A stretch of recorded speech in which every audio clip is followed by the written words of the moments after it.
Greetings, cameraman. Let's learn from the book of Nehemiah. Okay, lesson number 1.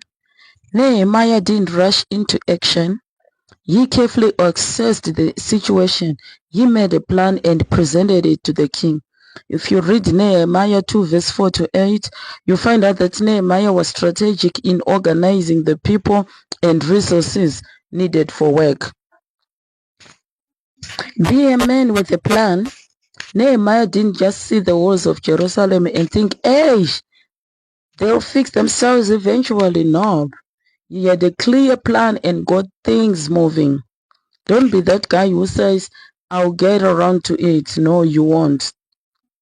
You have a plan and be strategic. Nehemiah didn't rush into action. He carefully assessed the situation.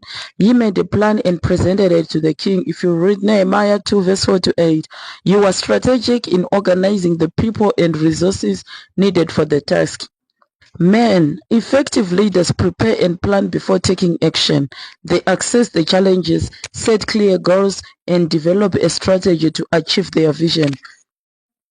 Even Jesus said, can a man start to build without checking if he is able to finish the building, checking the costs and everything?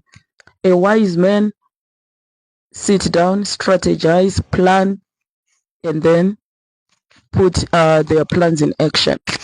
Number 2, Nehemiah faced intense opposition from enemies like Sanballat and Tobiah, who mocked and threatened him. If you read Nehemiah 4 verse 1 to 3 and Nehemiah 6 1 to 14, despite this, Nehemiah remained focused, prayed for strength, and continued building. Men, true leaders remain steadfast in the face of challenges and opposition. They remain hopeful, they stay focused on their mission, and do not let discouragement derail them from their purpose. Handle the haters with so much wisdom. When Nehemiah's enemies tried to distract him, he was like, hey, sorry bro, I'm too busy building a city. So next time when someone throws a shade, just stay focused and say, I'm busy building for my family. I'm busy doing important stuff. I don't have time to give attention to haters. Lesson number 3 from the book of Nehemiah. Nehemiah didn't try to build the walls alone. He assigned different sections to families, priests, leaders. If you read Nehemiah chapter 3, this approach allowed him to work to progress quickly and efficiently. Men, as leaders, you need to recognize the strengths of others in your family, the strength of your wife, the strength of your children. Be in a position to be able to delegate tasks accordingly. By involving your family, you foster teamwork and create a sense of ownership and community. You know, Nehemiah didn't lay every brick himself. He got people to get involved because he understood that teamwork is the key. You don't have to do it all yourself. Get your family, be involved, get buddies, make it a group project. Number 4, prayerful dependence on God. Nehemiah's leadership journey began with prayer.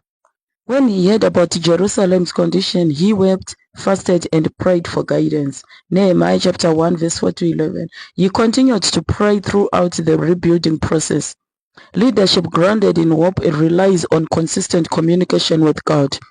Before making decisions for your family, before making decisions as a leader, you need to seek divine guidance, strength, and wisdom, and to lead your family to also do the same with you, even without you, to teach them that in everything they need to seek the wisdom of God through prayer.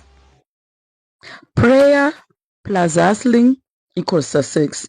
Nehemiah prayed, then worked very hard. He didn't just sit back and wait for the walls magically to appear. No, he prayed, but also he put in the effort. God is not our personal contractor. He doesn't do everything for us. You have to work very hard. You have to pray to God to give you the ability, to give you strength, to give you wisdom. But you have to work very hard and put the effort. Lesson number 5. Celebrate success and give God glory, and know when to feast. When the war was completed in just 52 days, Nehemiah ensured that the people celebrated their accomplishment and gave thanks to God. If you read Nehemiah chapter 12, verse 27 to 43, he led them in thanksgiving to God. He led them in feasting. As a leader, as a man, you need to recognize and celebrate progress and victories, giving credit to those involved and acknowledging God's role in the journey. Know when to feast. After the hard work, Nehemiah called for a celebration. So once you have handled your business, remember to kick back and enjoy the fruits of your labor. Don't just forget to invite them. Lesson number 6, inspiring and motivating others. Nehemiah inspired the people of Jerusalem to build the wall by sharing his vision and showing them that God's hand was on their mission. If you read Nehemiah chapter 2, verse 17 to 18, he encouraged them to believe in the project and take ownership. As a hopeful leader, as a leader of your household, you need to be able to communicate a vision in a way that inspires your family to get involved, encouraging them and empowering them to accomplish great things as a team. Together you can and you will. Nehemiah teaches men vision and purpose. Nehemiah had a clear vision to rebuild the walls of Jerusalem.